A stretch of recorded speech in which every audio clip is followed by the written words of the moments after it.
getting up and getting it done.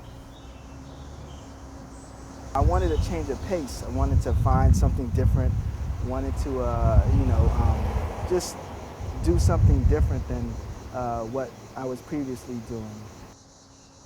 I was in a graduate program in anthropology. I liked it, but I was a teaching assistant in a college classroom, and it wasn't very rewarding for me. I wasn't getting a lot out of it. And then one day I was going to go buy bread at the Durham co-op, and I saw a sign that said volunteers needed. And I picked up one of the, stubs from the flyer and went in and started off volunteering.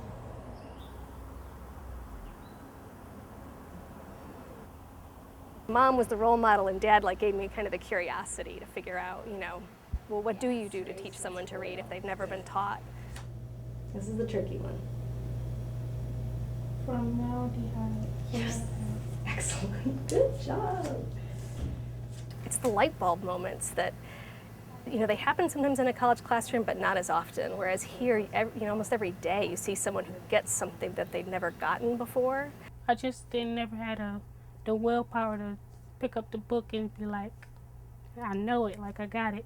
It always been like a challenge. Very good. Man. Impressive. Okay. So now. I have to put what I want in front of how I feel instead of just trying to say, well, I can't do it, I'm just going to give up, or Rebecca, she'll help me out by well, let's try this, or let's do this, something like that. She always happy and jolly, so she be trying to make my brain go somewhere else, well, get out of that part, we're going to go into this. I'm actually not a people person.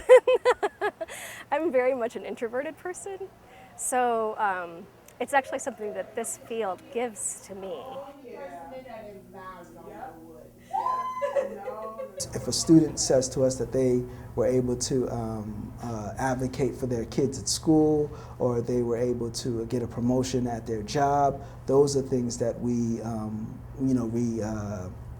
enjoy seeing, because that means that they can then take the skills that they were able to take the skills that they learned through the program and apply them in a way that was meaningful and impactful for them.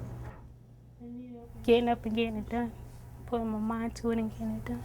Because my daughter's right behind me, they're like, Mom, we gotta do this, or we gotta do this, or they bringing lots of papers home for me to read and sign, and I don't want to just say, sign. I just gotta settle down and get it done.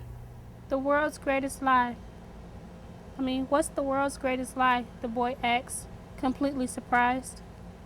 It's this, that at a certain point of our lives, we lose control of what's happening to us.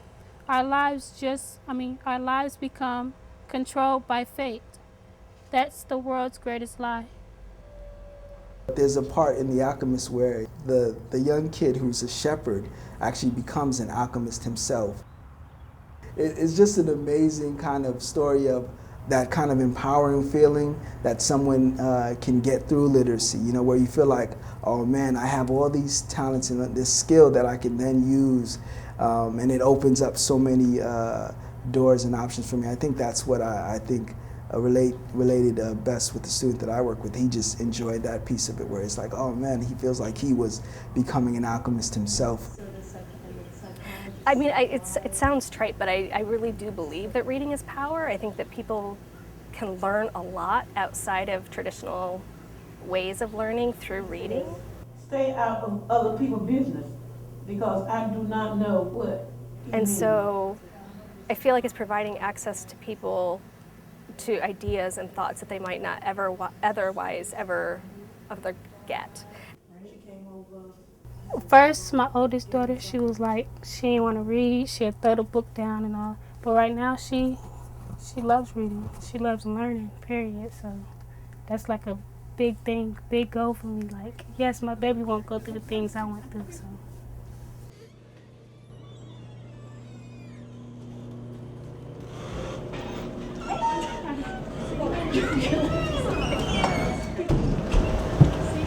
See you later.